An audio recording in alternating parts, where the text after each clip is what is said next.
সর্বপ্রথমে মহান ঈশ্বরকে ধন্যবাদ দিই এবং সকলকে আরেকটিবার প্রভু যীশু নামেতে শুভেচ্ছা জানাই। সকলকে জয় যীশু। আসুন আজকে আমাদের যে আলোচ্য বিষয় হবে তা হলো প্রভু যীশু যুগ থেকে যুগান্ত পর্যন্ত প্রতিদিন আমাদের সঙ্গে সঙ্গে আছে। সে বিষয় নিয়ে আজকে আমরা আলোচনা করব। তাই যতজন ঈশ্বর সন্তানেরা আপনারা যুক্ত হয়েছেন, শুরু থেকে শেষ অবধি ঈশ্বর বাক্য শোনার জন্য অনুরোধ থাকলো। আসুন আমরা এই সময় ঈশ্বর বাক্য শুনি। মথি তা 28 অধ্যায় 20 পদ।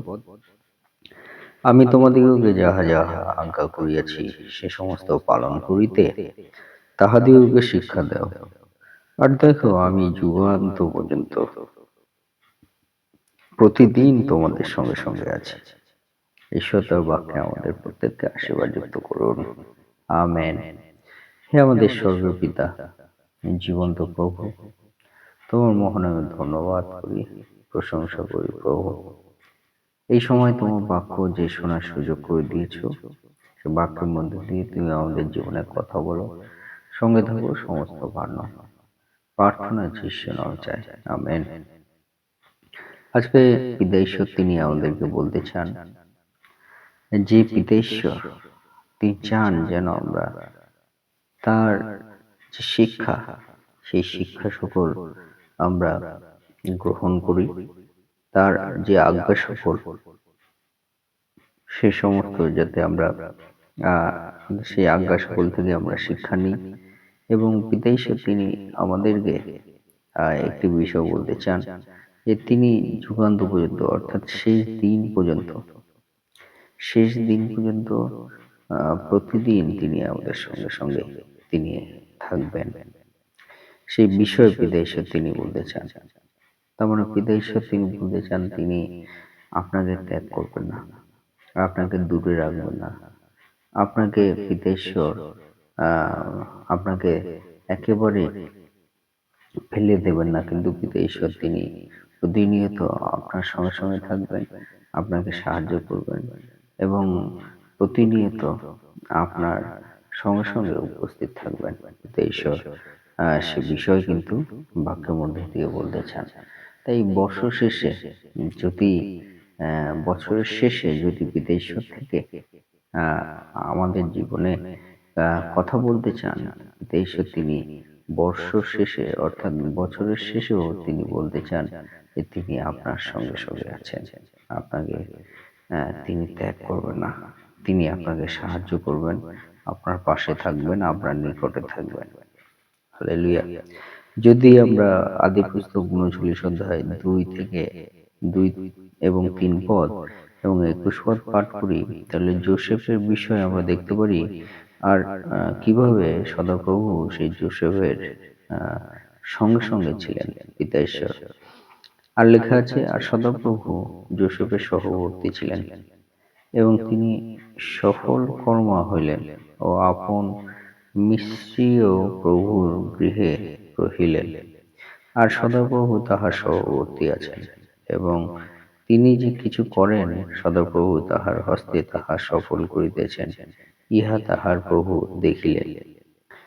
কিন্তু সদাপ্রভু যোসেফের সহবর্তী ছিলেন এবং তাহার প্রতি দয়া করিলেন ও তাহাকে কারারক্ষকের দৃষ্টিতে অনুগ্রহ পাত্র করিলেন। আমেন। সদাপ্রভু যোসেফের সঙ্গে সহবর্তী ছিলেন এবং সদাপ্রভু ঈশ্বর তিনি কিন্তু একটি বিষয় যোসেফের জীবনে ঘটিয়েছে। এই বাক্যের মধ্যে দিয়ে আমরা দেখতে পারি দুটি বিষয়, একটি নয়। প্রথম বিষয় হলো তিনি যোসেফ তিনি যেখানে থাকতেন সেই মিশ্রীয় দেশে, সেই দেশে যোসেফ যা কিছু কার্য করত সেই কার্যে কিন্তু সদাপ্রভু সফল দান করেছিল। হালেলুয়া। আর এই সফলতা দান করার মধ্য দিয়ে সদাপ্রভু তিনি তার সঙ্গে আছে। হালেলুয়া। এইটা আমাদের কিন্তু খুবই শিক্ষার বিষয় আছে। পিতা ঈশ্বর তিনি বলতে চান যে পিতা ঈশ্বর কিভাবে আমাদের জীবনে কার্য করেন। যোসেফ তার দেশ ছেড়ে ভাইদের প্রতিহিংসার কবলে পড়ে সেই যোসেফ কিন্তু মিশ্র দেশে এসে পড়েছিল। এবং সেই মিশ্র দেশে সে কিন্তু স্থান পেয়েছিল থাকার, এবং সে মিশ্র দেশে যা কিছু কার্য করত সেখানে সফল হতো।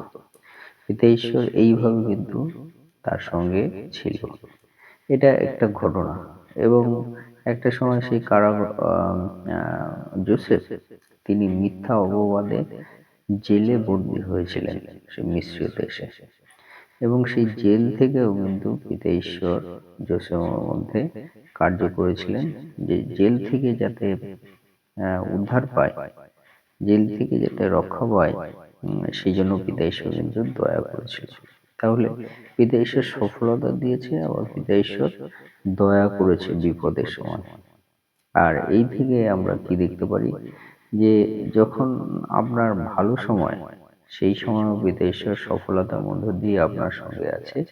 আর যখন আপনার দুঃখের সময়, সেই সময়ও পিতা ঈশ্বর কিন্তু তার দয়া দিয়ে আপনার সঙ্গে আছে। এই বিষয় কিন্তু পিতা ঈশ্বর তিনি জোসেফের জীবনে ঘটিয়েছে, সে ঠিকভাবে সমস্ত বিশ্বাসী সন্তানদের জীবনেও কিন্তু এই বিষয়ই বলতে চান, যে আপনার ভালো সময়ে পিতা ঈশ্বর যেমন সফলতা দেবেন, এবং আপনার দুঃখের সময় বা খারাপ পরিস্থিতির সময়ও পিতা ঈশ্বর আপনাকে কিন্তু দয়া করবেন, সাহায্য করবেন, যাতে আপনি উদ্ধার পান। এই বিষয়ের মধ্য দিয়ে আমরা দেখতে পারি যে সদাপ্রভু কিন্তু প্রতিদিন শেষ পর্যন্ত কিন্তু জোসেফের সঙ্গে ছিল। হালেলুয়া। তার জীবনে কার্য করেছে। এ থেকে আমরা বুঝতে পারি যে সদাপ্রভু প্রতিদিন তার সঙ্গে সঙ্গে আছেন।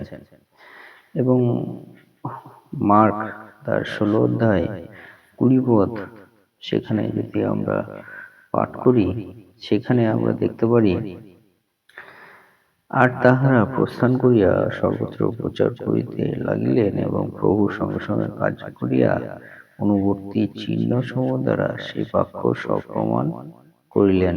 আমেন। অর্থাৎ সদাপ্রভু প্রভু যীশু তিনি বলছে, প্রতিদিন আমি তোমার সঙ্গে আছি।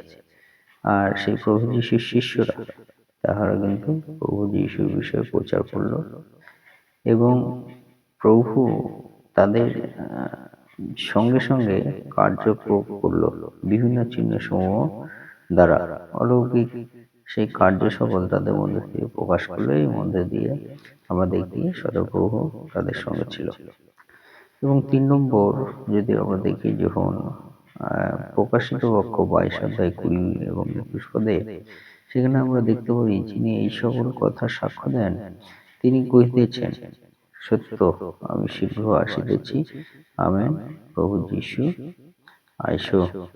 প্রভু যীশু অনুগ্রহ পবিত্রগণের সঙ্গে থাকুক। আমেন।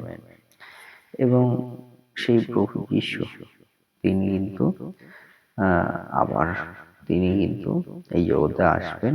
তাই আমরা যেন সেই প্রভু যীশু বিষয়ে আমরা বিশ্বস্ত থাকি। পিতা ঈশ্বর তিনি আমাদের বলেন।